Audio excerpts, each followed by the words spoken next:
আমাদের volunteer in charge যারা দায়িত্বে আছে বিশেষ করে তাদেরকে রাখছি, তারা কিন্তু আশাবাদী।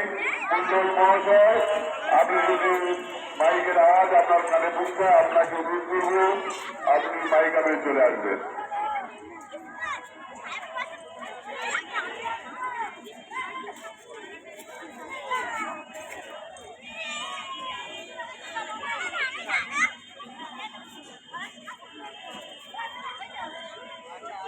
বাবা পঞ্চগোয়ালের প্রতি বছর যে মেলা উদযাপিত হয় এবং যেটা হচ্ছে এই মেলাটি বাচ্চাটাকে মিশে যাচ্ছে, সেটাকে বাধ্য করে আমরা এই মেলাটি